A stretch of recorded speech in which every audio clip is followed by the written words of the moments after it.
pasar lama. Jangan lupa beli semangka, ilmu kewarganegaraan jangan dilupa agar hidup jadi lebih bermakna.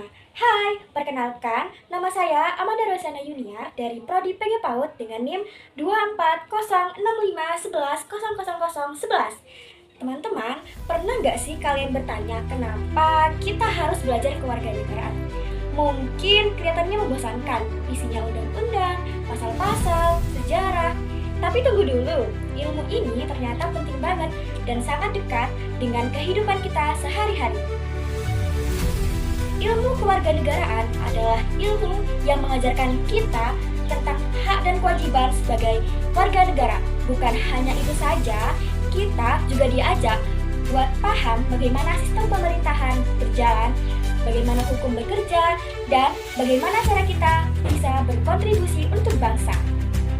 Indonesia adalah negara hukum, bagaimana ditegaskan dalam pasal 1 ayat 3 Undang-Undang 1945 yang berbunyi, negara Indonesia adalah negara hukum. Hal ini menunjukkan bahwa hukum merupakan panglima tertinggi yang mengatur kehidupan bermasyarakat, berbangsa, dan bernegara. Penegakan hukum tidak hanya menjadi kewajiban negara, tetapi juga merupakan penentu berhasil tidaknya demokrasi dan perlindungan hak asasi manusia. Namun, kenyataan di lapangan menunjukkan bahwa penegakan hukum di Indonesia masih jauh dari ideal. Kasus-kasus korupsi, pelanggaran hak asasi manusia, ketidakadilan hukum bagi rakyat kecil, dan intervensi kekuasaan menjadi bagian dari realitas sehari-hari. Konsep penegakan hukum.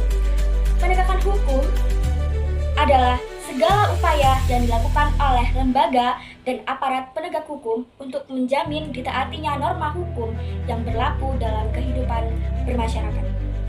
Penegakan hukum mencakup 3 aspek utama. Yang pertama, normatif. Bagaimana hukum dirumuskan dan dituangkan dalam peraturan perundang-undangan. Yang kedua, sosiologis. Bagaimana hukum dipahami dan dijalankan dalam masyarakat. Yang ketiga, yuridis.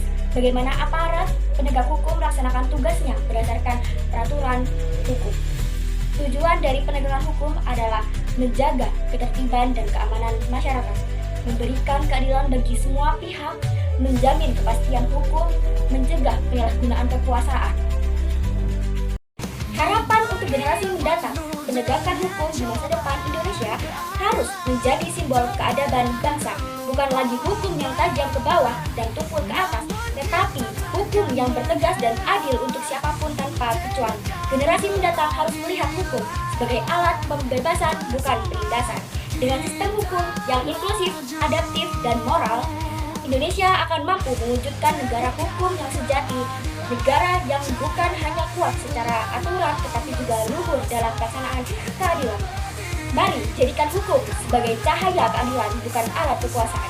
Indonesia yang berkeadilan adalah Indonesia yang maju. Naik sepeda keliling kota,